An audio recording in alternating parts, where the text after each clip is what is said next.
Hey everybody, we're here for a new episode of Five for Talking. It's been a while, but we're back. We've been on a little break, Christmas break went a while. We had some pre-recorded videos that we posted, but we're back now. We're gonna be talking about Leafs, some Team Canada stuff, maybe a little NHL. I'm here with Caps, the captain of the show, as you can see. Okay, well you saw him now, so get over it. He's drinking coffee. If you couldn't see, he made sure that you saw Tea it. It's a tea. It has caffeine in it. So does. let's just jump into this. What do you want to talk about first? Hey, it's your show. Okay, it's your show, so we'll talk about Team Canada and what a poo roster they've put together. Um, I Yeah. think I'm gonna be honest with you, like any sort of biases aside, I think USA is gonna win this tournament. Their team is extremely stacked. Like when they named Matthews on the team, he's like the 14th person that they named. So for anybody out there, like if you want to tell them like which four teams are involved in this tournament. It's the Four Nations Cup, and it will have Sweden, Finland, Canada, USA, which I think is it should have Czech Republic and it should have Russia, but I understand the Russia thing kind of to an extent. But like you could have added Czech Republic and Slovakia to this, or sorry, Czechia and Slovakia to this. Hmm. Yeah, I'm pretty sure like in the next few I don't think it's tournaments. gonna happen again Yo, really? What because makes you I'm say that? pretty sure they're gonna come to a deal with the Olympics. Okay. That's Okay. what it seems like. Like they Yeah. did this because of that, and now I heard that they're already like I don't want to speculate, right? But Yeah. so I was just gonna make the assumption that they were gonna keep doing this and kind of expand and see where things go. But okay. I guess you got the inside track. so I'll give you like I guess a quick breakdown of Team Canada's roster here. I'm just trying to open it properly. Sorry for the delay. I keep closing it accidentally. But it's I what do you we talked about the goalie situation briefly, okay? And when I go through the forwards, I'm not going to I'm not going to just replace people off the top of my head, but I could tell you I just don't necessarily like the roster. It's very reminiscent of the 2 years where Canada did really poorly because in the early 2000s when they didn't use Gretzky to take the penalty shot and he was all upset, stuff like that. They didn't pick Crosby even though he was on his rookie season. They drafted a team based on the way you would build an NHL team, but that's not how you build a world team. A world team, you should bring your best players with you, not just, oh, I want a grinder line. Like, what's a grinder line doing on, you know what I mean? You could bring defensive players, obviously. So here's the forwards for Team Canada. And I think you'll find issue with it pretty easily. Sam Bennett, Seth Jarvis, Connor McDavid, Anthony Chiarelli. That's already a red flag for me. Travis Konechny, Braden Point, Sidney Crosby, Nathan McKinnon, Sam Reinhart, Brandon Hagel. That's a huge red flag for me. I don't know why. Brandon Marchand, or sorry, Brad Marchand, Mark Stone, and Mitch Marner. Like, I don't know. I'm not saying they're bad, but even Seth Jarvis and Sam Bennett, I don't know if I would carry either one of them. Mm-hmm. In any case, like who would you replace them with? I don't know. Forward Yeah. wise, I don't know. Forward wise, you'd have to dig really deep, but I'm sure you Hmm. can find positive stat guys who are almost as good as these players offensively and almost as good as these players defensively and can replace them in the opposite category. Like you could find a guy who's almost as good defensively but better offensively and almost as good offensively but better defensively instead of bringing who they're bringing. I just disagree with it. I don't see Sorelli or Hagel as someone I would ever bring to a Team Canada. Like you wouldn't vote them into the All-Star game, but you'd bring them to Team Canada. Yeah. You have your staples like your Sidney Crosby's and Connor McDavid's and Nathan McKinnon's, which is I'd imagine that's going to be your yeah. three centers for your first three lines. I'm looking at the NHL website right now, and I don't know if these are projected lines, but I have they excuse me they have Connor McDavid on the centering the first line, Sidney Crosby centering the second line, Brendan Point centering the third line. Anthony Cirelli centering the fourth line. See, they're literally going with a grinder line on the fourth line, Mm, which yeah. Canada has done before multiple times and failed. Mm-hmm. I just think I won't go through USA's roster because we'll just talk about Team Canada here, but USA's roster is very stacked and their goaltending situation is nuts. They have Swayman, Ottinger, and Hellebuck. Okay, so let's talk about the goalies. That's my main topic here that I want to harp on. We have Jordan Binnington, Aiden Hill, and Sam what the hell's his name? Montembeau. Montembeau, something like that. Mm-hmm. I don't speak the French. Actually, I do, but that's not the point. Been playing well as of late, but Yeah, yes, he you has. are absolutely right. These are But listen, not your. they said the general manager, excuse me for forgetting names because I'm very upset right now, mentioned that he thought it was crazy that they had to pick the goalies by December or whatever the deadline was, December 28th. And so they got forced to pick 3 goalies. And in hindsight, they wouldn't have went with these goalies, which I think that's kind of a messed up thing to say, being the general manager of the team. But That is almost something to say. it's I wouldn't either. I would have carried Aiden Hill. That's always been someone I've said. Okay, there's nothing against anybody here, but I'm not taking Binnington. 0% chance I'm taking Montembeau. I'm taking Logan Thompson. 1,000% I'm taking Logan Thompson. Like his season this year is mental on a team that was expected not to be good. All right, I'm sure Nick is looking up stats right now. Yep, I am.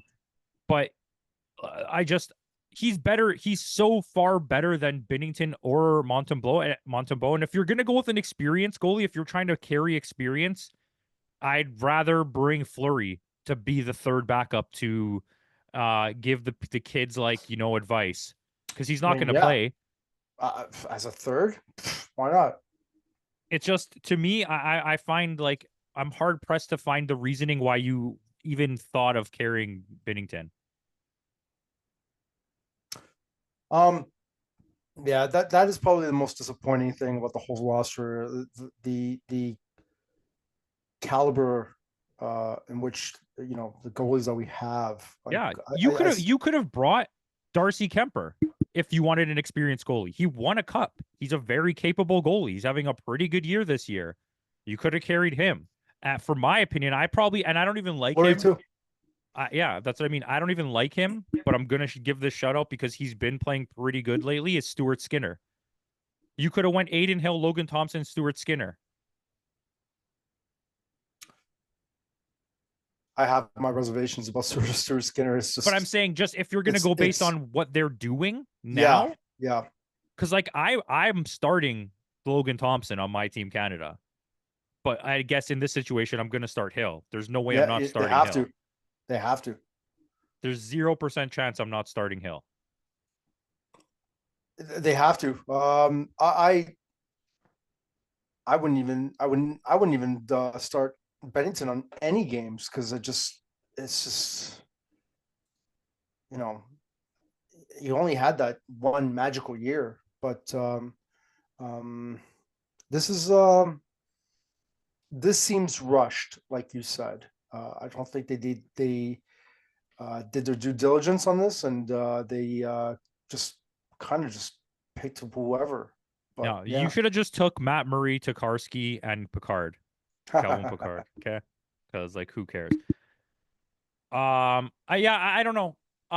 Finland, Canada won't fail completely because Finland's team is just not a full roster. They're missing half a third line and a fourth line realistically of like quality players. They're missing the last line of defense in quality players. And they really only have Saros and net, and he's so injury prone. Who knows if he's even going to end up playing? yeah. Well, I mean, if we're going to compare rosters, I just think that the U.S. comes out on top in this tournament. I don't, simply said, it's just I just don't see Canada just based on the goalies just doing very well. When Canada's she's up, defense is pretty good though. yeah, yeah. Forward group is subpar, but their defense is pretty darn good. Their goalies not so good. Okay, here, you know what? I'll just give you Team USA. Matt Boldy, Jack Hughes, Brock Nelson, Kyle Connor, Chris Kreider, Brady Kachuk, Jack Eichel, Dylan Larkin, Matthew Kachuk, Jake Guentzel, Austin Matthews, Vincent Trocheck, JT Miller as the extra forward.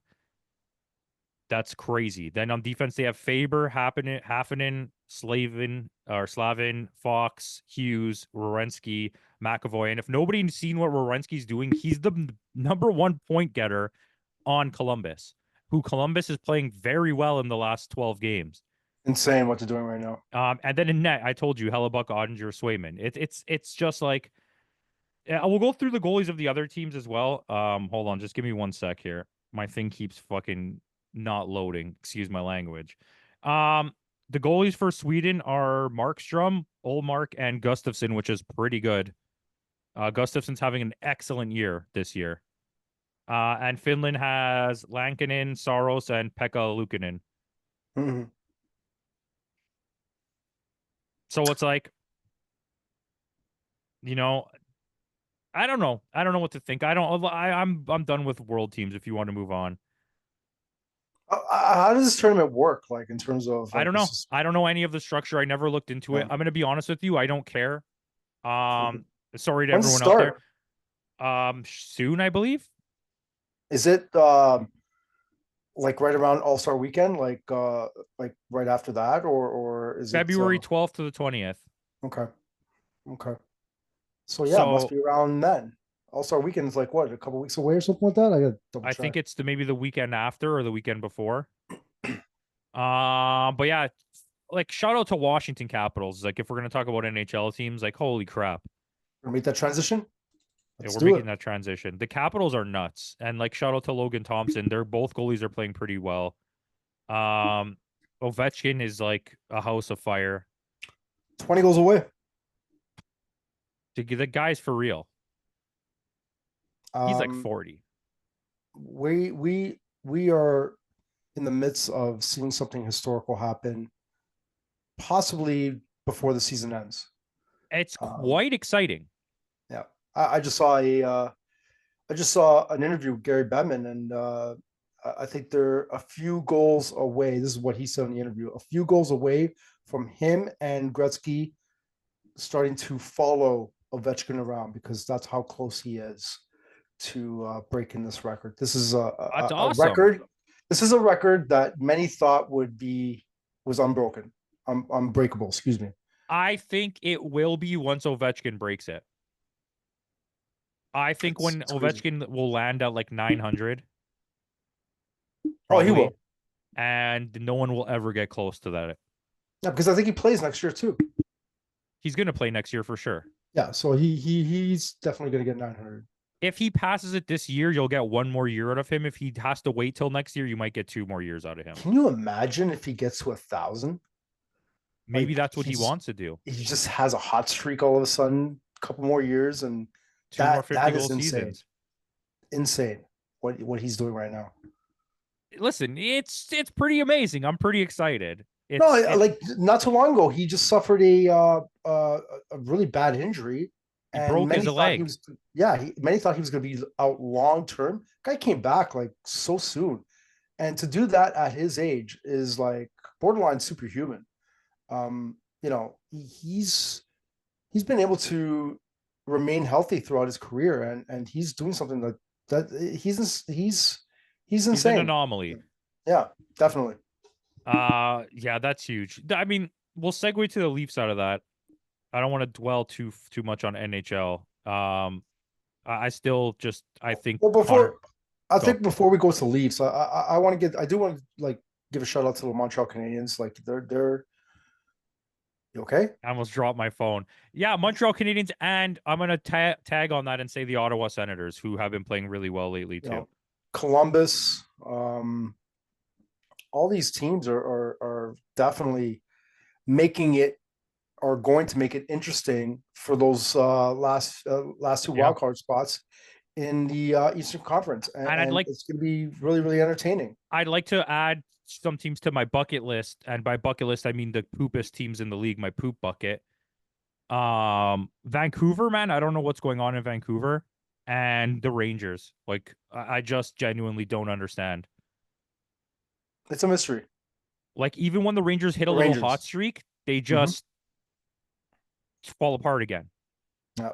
One step forward, two steps back. Yeah. And I still want to stick with this thing I was saying that Macklin Celebrini is better than Connor Bedard. It's like I'm gonna stay on this hill for a while and let you guys ride it out. Bedard has 40 points in 45 games, and Celebrini has 32 points in 35 games, and one of them's a rookie and one of them's not. Hmm. So, and one of them's on San Jose, who was supposed to be like the worst team ever in history. Yeah. Okay, moving on to the Leafs. I want to just say because I've been looking this up lately. Um, Mitch Marner is very close to passing George Armstrong in points on the all-time list. Hmm. Nylander, uh, Nylander's very close to passing I think Frank Mahovlich right now on the all-time points list, and Nylander's about 15 or to 20 goals right now out of passing Wendell Clark for the most for I think he's seventh place all-time in goals on the Leafs, Hmm. which is big for me because F Wendell Clark. I'll Whoa, fight him. whoa, I'll whoa, fight him any whoa. day. That's not cool. No, Hurt I my don't want to fight him. I feelings on saw his that one, hands. They're man. very scary. I've met Hurt Wendell my Clark now like 5 times, and like I hurt my definitely don't want to fight. feelings, man. I don't even want to fight 70-year-old Wendell Clark. Okay. Um, He's I love joking. hurting your feelings. He's joking, ladies and gentlemen. I've always been a Gilmore guy. Me too. No, you're not allowed. You can only pick one. Okay, I'll stick with Wendell. In fairness, in my defense of negativity to Wendell Clark, he doesn't like Matt Sundin, everyone. I want Really? everyone to know that. You He don't doesn't? like Matt Sundin. Oh, I no, no, that's not true. That's very true. He talks a That's lot of not poop true. about Matt Sundin. He's That's not true at all. Say something nice. I respect Matt Sundin for Oh what yeah? he's done for this team with limited resources because for the majority of his Leafs career he didn't have a lot of help. Yeah, it's Steve Um, Thomas who was like Steve Thomas. yeah, and I always loved Matt Sundin. Matt Sundin is great, man. But I always figured you more as a I always Benoit prefer Hogue Wendell. guy. Say again. Benoit Hogue. I figured you'd more of a Benoit Hogue or like a Todd Warner. Come on, man. Benoit Hogue was awesome. Anyway, um, Okay, moving on. Let's talk yeah. about the Leafs. Um, well, what exactly do we want to mention here? Even okay. I I'll don't start like it the off way this they've way. been playing. I'll start it off this way. Um, I'm not a fan of the way they've been playing, with the exception of last game's third period. I will take that out as of right now. But with the exception of that, even with their 5 game winning streak, I was not a fan of the way that they were playing. It just seemed like there was a lack of intensity, passion. They were Um, flippy floppy. Sorry to cut you off. They were flippy floppy in a way that was like, we have the lead. We're just going to act like children now and just do some stupid things on the ice. That's like how I felt like they played all 5 of those games. Like they were riding a high horse and just thought we could do whatever we want. yeah, yeah. Um, you know, they were winning, but they weren't winning well. I Um, like it. I like what you're saying. yeah. Um, but they still seemed a little bit different from last year. You know, they didn't allow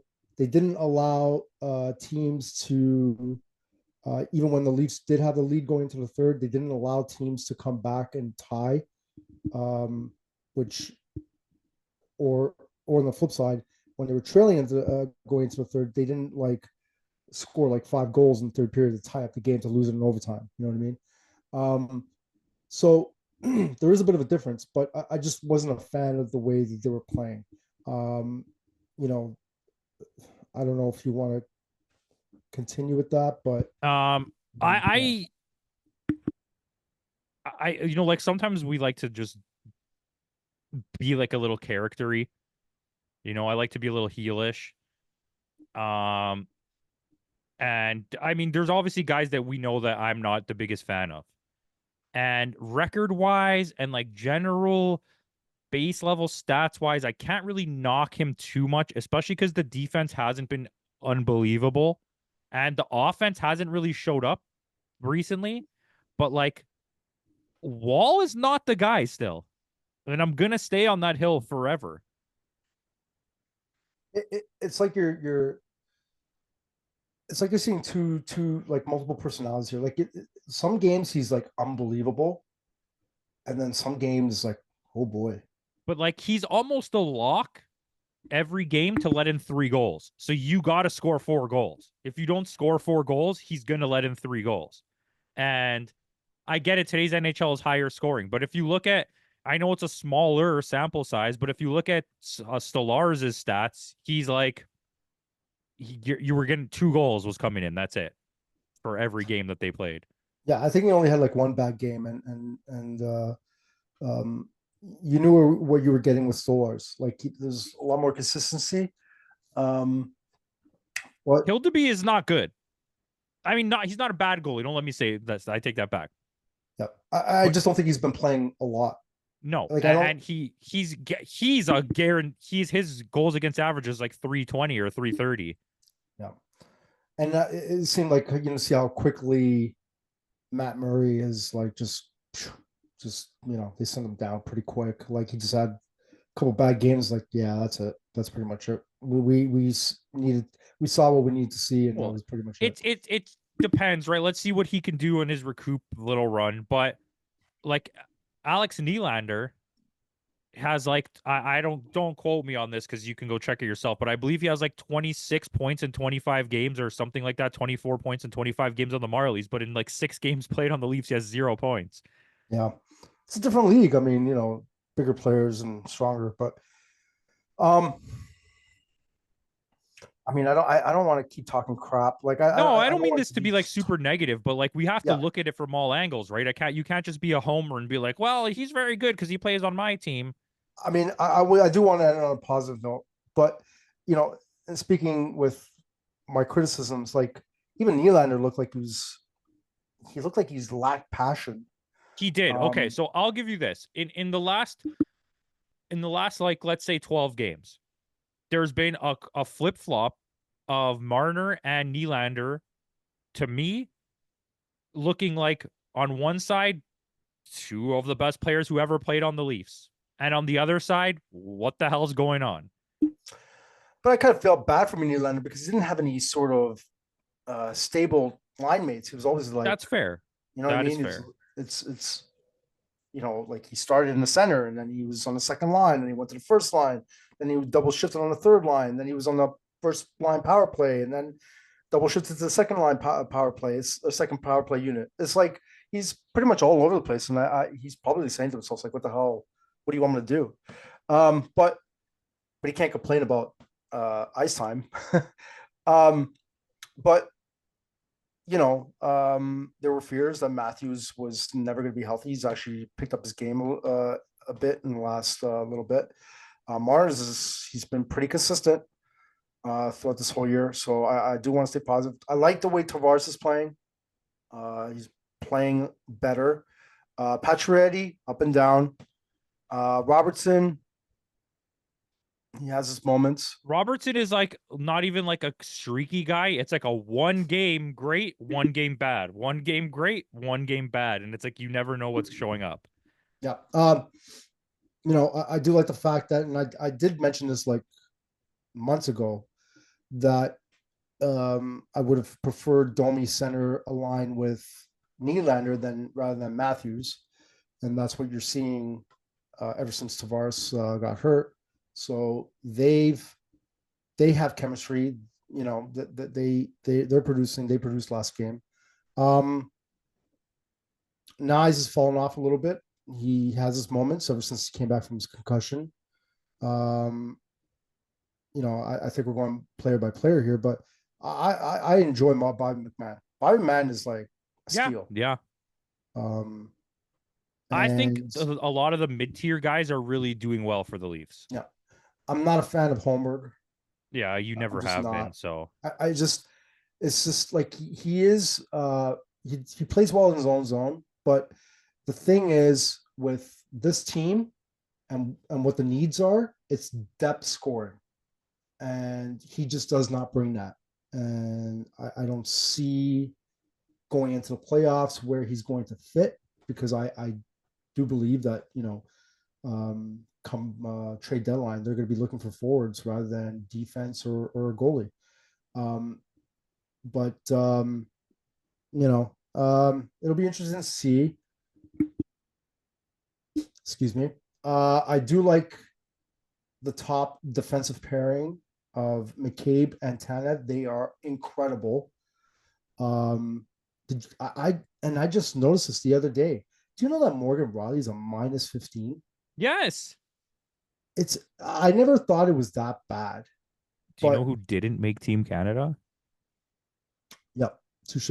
No, but it's like this whole time in the last few years, they were looking for the ideal partner for Morgan Riley, and they've never been able to find this person. And I think he's gone through like maybe 5, 6 people. Um, you okay? Stretching my neck out. Okay. Feels like you're going into battle, but you know, it's like this is a problem. Um, you know, uh, Myers, who's been okay, um, and I still see like there really isn't that much chemistry between the two. Like even the last game where Hughes was left alone all by himself, and that was the pairing of Raleigh and Myers just like failing to recognize that, yo, there's a player behind you just like all by himself. Their awareness is off. I do see Riley pinching into some of the rushes a little bit more, but his deep defensive plays, man, it's just like On a team with a record as good as the Leafs, generally, and a defensive core that's been playing better than they have in a long time, a minus 15 is a joke. it's just bad. It's really Because bad. he's always been. Listen, and this is not. I'm not here to do my normal harp on Riley because that's what I love to do. You know, Marner, Riley, and Wall. That's my jam. But it's he's never been a defensive asset. He's been an offensive asset. He's not even on the first power play unit anymore. It's Yeah, like because five forwards. You know what I mean? I genuinely see in this changing of the guards here where they finally had the balls to take him off the first pairing, because we talked about it in the last episode we did about how I was saying how is he still on the first pairing and now he's not anymore. For a while after that episode he was on the third pairing.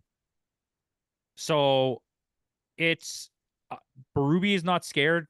This new regime, you might see at the deadline a trade happen because he's not that expensive of a contract, and you package him with something to fetch you something good in return. And that defensive unit does not need Morgan Riley. So, so you think that okay? When the trade deadline comes, what do you think the Leafs do? I'll just leave it at that. Do I they think look the for Leafs are forwards, going to or do they look package. for? They're going to package a Morgan Riley ish. This is just my options.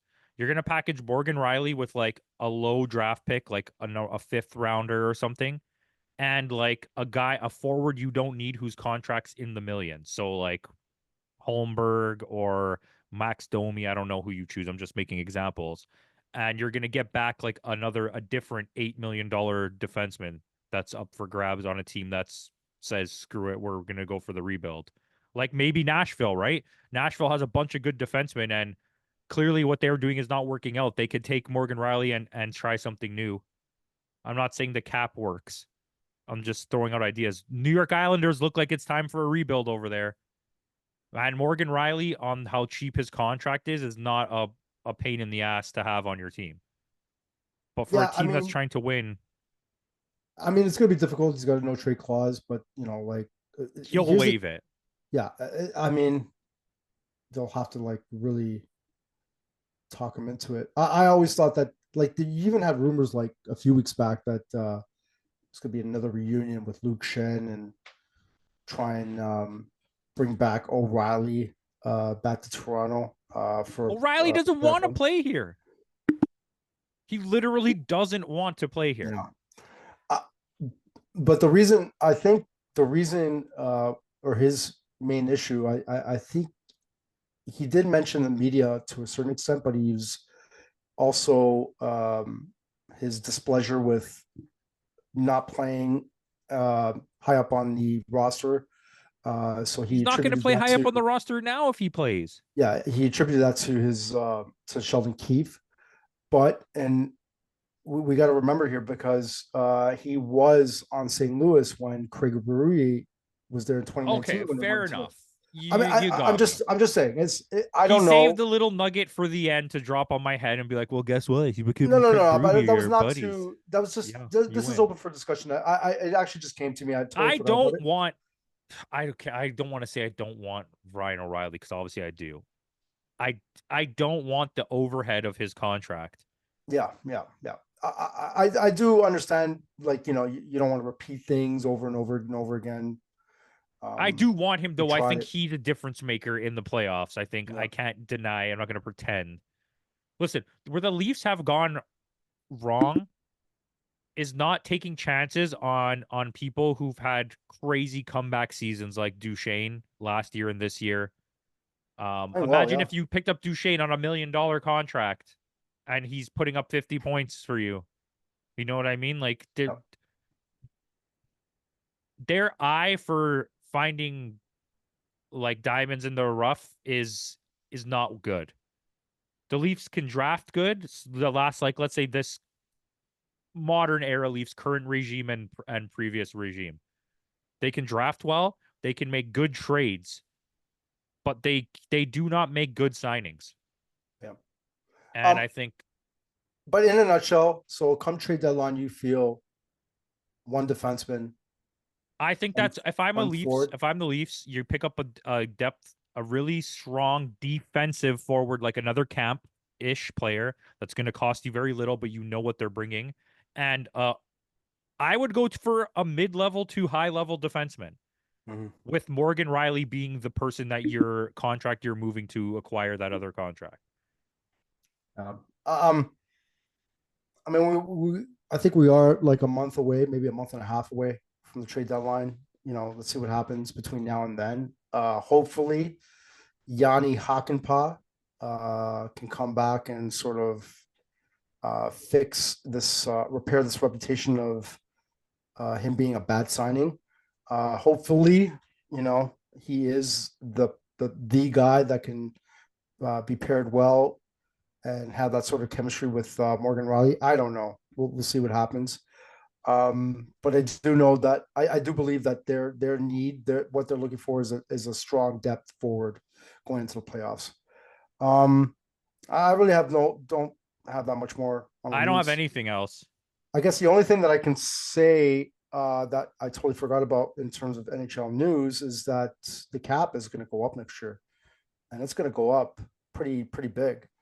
I believe upwards to 8 or 9 mil. Yeah, Um, that's what I heard.